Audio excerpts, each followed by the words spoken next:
Hello বন্ধুরা, good morning. তো তোমরা সবাই কেমন আছো? আমি ভালো আছি।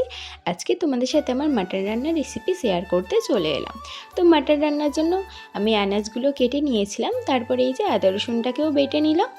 তারপর আমি আজকে কিভাবে রান্না করছি সেটাই তোমাদের সাথে শেয়ার করছি। প্রথমেই প্রেশার কুকারের মধ্যে এই যে সরিষার তেল দিয়ে দিয়েছিলাম পরিমাণ মতো, তাতে আলুগুলো দিয়ে প্রথমেই আলুগুলো ভেজে তুলে নিয়েছি।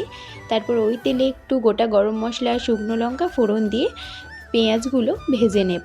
তো আলুগুলো তো ভেজে তুলে নিয়েছি, পেঁয়াজগুলো ওই তেলের মধ্যে ভেজে নেব। আর পেঁয়াজটা হালকা হালকা ভাজা হয়ে গেলে আমি ওর মধ্যে রসুনগুলো দিয়ে দেবো। আমি না রসুনের পুরো পেস্ট করি না, রসুনটা মানে হাফ বাটা মতো রাখি, তার জন্যই আর কি। তো রসুনটাও ভালো করে ভেজে নিয়ে তার মধ্যে গোটা টমেটো আর রসুন দিয়ে দিয়েছিলাম, গোটা রসুন রেখেছিলাম সেগুলো। তারপর ওগুলো ভালো করে কষিয়ে নিয়ে তারপর এখানে ম্যারিনেট করে রেখেছিলাম মাটনটা একটু অল্প মশলা দিয়ে, তো ম্যারিনেট করা মাটনটাও দিয়ে দিলাম। আমি এইভাবেই রান্না করি, তোমরা কে কেমনভাবে রান্না করো অবশ্যই জানিও। তারপর এর মধ্যে একে একে লঙ্কার গুঁড়ো, এই যে কাশ্মীরি লঙ্কার গুঁড়ো, তারপর পরিমাণ মতো হলুদ গুঁড়ো, এই মশলাগুলো দিয়ে দেবো। মানে রোজকারের যে মশলাগুলো, আজকে আমি এই মাটনটা না একদম সিম্পলভাবেই রান্না করছি। আর এর মধ্যে দিয়ে দিয়েছিলাম কটা কাঁচা লঙ্কা চেরা। তারপর ওটা ভালোভাবে কষিয়ে নিয়েছিলাম মাটনটা। আর আমি আদাটা না একটু দেরিতে দিই, আমি মনে করি আদা আগে দিলে তরকারি তেতো হয়ে যাবে।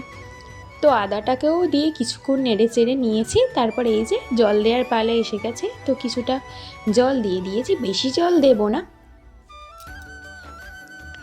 তো তারপর এর মধ্যে দিয়ে দিচ্ছি আলুগুলো। তো আলুগুলো দিয়ে প্রেসার কুকারের ঢাকনাটা বন্ধ করে দেব। তো এটাকে আমি 5 থেকে 7টা সিটি মেরে নেব, যাতে ভালোভাবে সিদ্ধ হয়ে যায়। যদি না সিদ্ধ হয় 8টাও মারতে পারো তোমরা। তারপর এই যে আমার লাল লাল ঝাল ঝাল মাটন রেডি।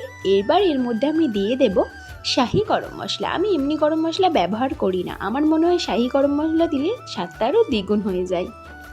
পর এই যে বসে পড়েছি মাটন নিয়ে, সাথে একটু স্যালাড কেটে নিয়েছি। তো আজকের এইটুকুই রান্না হয়েছে। তো তোমাদের কেমন লাগলো ভিডিওটা অবশ্যই কমেন্টে জানিও। আজকের মতো এইটুকুই, বাই।